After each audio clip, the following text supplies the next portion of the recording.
Check it out, guys. We got the floating tenon joinery 5-panel door complete, and it went pretty smooth. I did learn some stuff. I did make a pretty big mistake, but it's one I can fix. So a lot of people were telling me when I built the first door to make the door oversized. That way you can trim it flush. So if you look real close up here, there's a little bit of waviness going on. The reason for that is because we had to sand those joints. They didn't come together perfectly. So this top rail and the stiles, and you can kind of see a little dip where we sanded. But other than that, everything's pretty good. And I measured, I can actually clean that up with the track saw. So that'll go away. Don't have any hardware on here yet, but as far as a knob, but we do have the old antique brass hardware on the hinges. It looks really good. Now when I first saw this, I was like, it looks cool. It doesn't look as cool as that one though, as far as color of wood. So I was thinking maybe, just maybe I might paint this, but we'll see.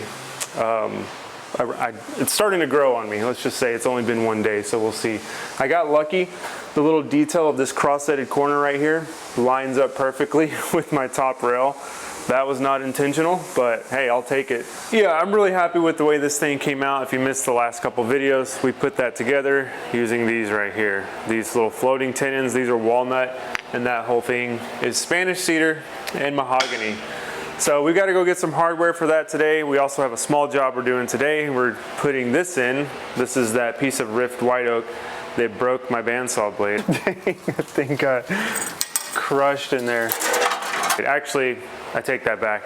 I broke the bandsaw blade on this. I can't blame this. So, you know, these are good machines, and you just gotta not have that operator error. So, SCM, right? They sent me this cup. That's what these machines are. Italian made. You know what? You spend $18,000 on machines and they send you a cup. Pretty good deal. But anyways, we're gonna get on the road, go install this thing and see if we can find some hardware for that.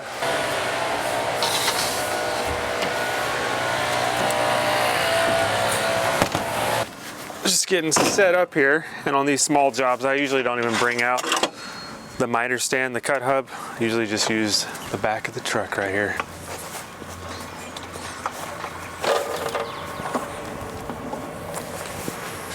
So our piece of white oak here is a 1x6 veneer, and the space where it's going is just smaller than that. It's like 5 3/8. So I'm gonna rip it down first with the table saw, take my measurements of where it's going over that hood, cut those miters, we'll be good to go.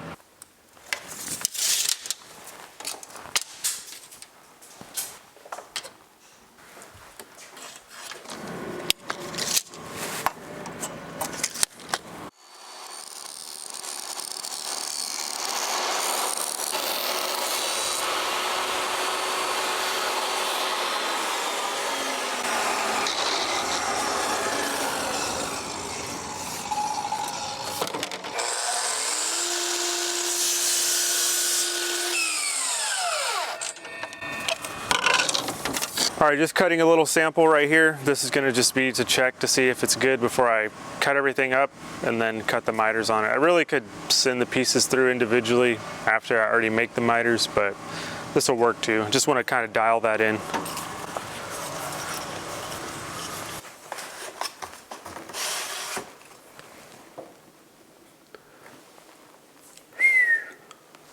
Looks pretty sweet.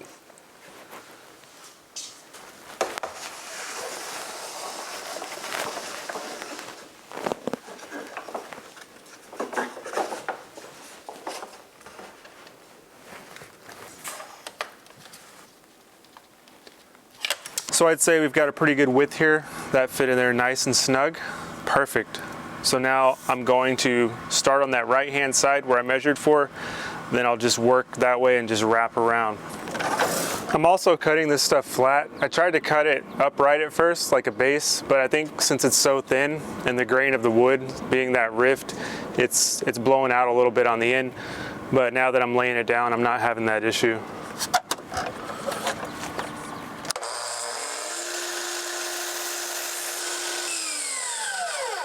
Tiny little splinter of blowout, but nothing really compared to what it was upright.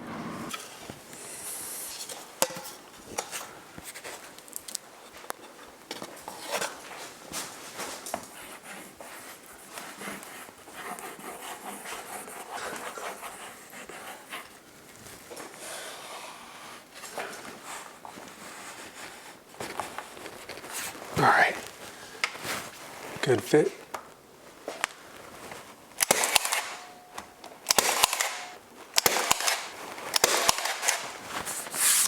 So then I'll measure from there to here. Get the next one. I'll overcut it.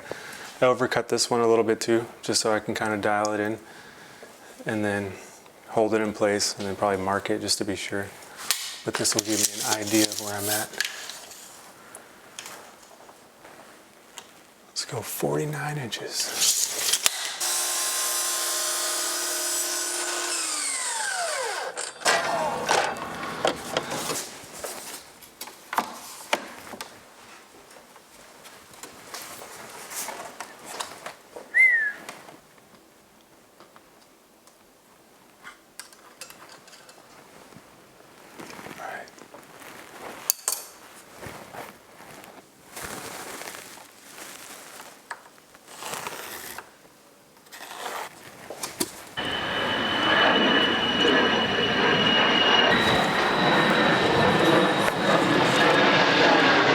Seriously?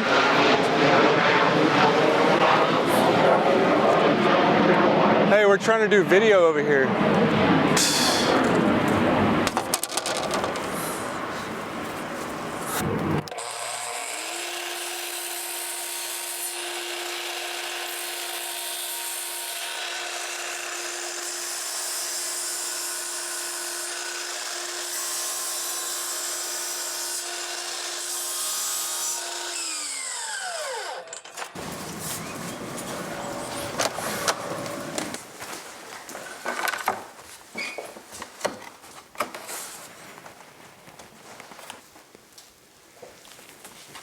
Got it.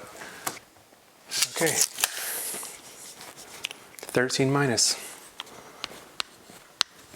And for you technically accurate folks, 12 and 15/16.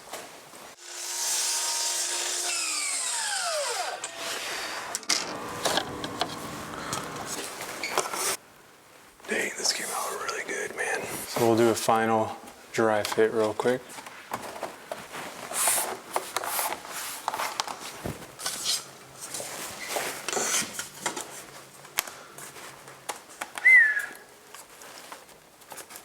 That'll work.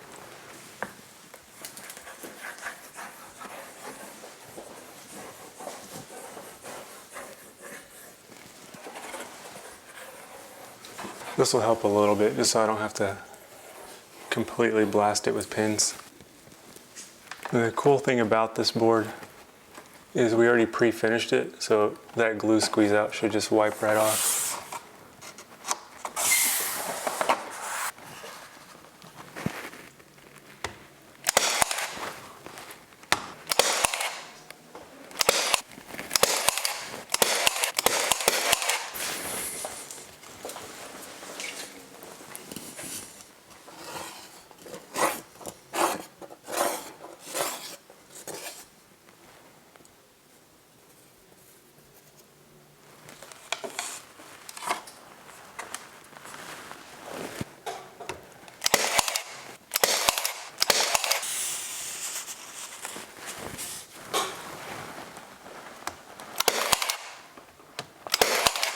There we go, huge upgrade. That makes a nice contrast with this. We'll step back and look at it. Man, I just really, really like white oak. This just solidifies what I'm gonna use for my doors. That grain is just so nice. It just has such a natural feeling. One thing about white oak, they gave us a board for this first, but it had more of like a red oak grain pattern. And I was like, is this red oak? And the guy's like, no, it's white oak. So he took us back to where he got it from, and they were all looking like red oak. So I digged through there, through that pile, and I found this one that has more of a rift grain. And that's what I'm gonna look for when I use white oak, because this right here just looks so good. It looks like a natural kind of beam look to it. Hey, what's up, fool?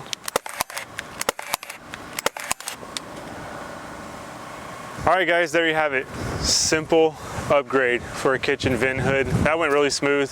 Just pinned it in there, put that glue on the back.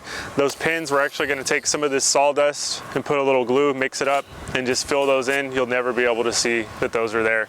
And they're already small anyways. These are just 23 gauge pins. So with that, this job's all wrapped up. We're going to go look for some hardware for that door. Try to find some kind of antique, historic looking cool hardware with the deadbolt and everything. We're going to have to dig through those bins. But other than that, guys, thanks for watching. Thanks for hanging out with us. I really do appreciate it. And we'll see you guys on the next video.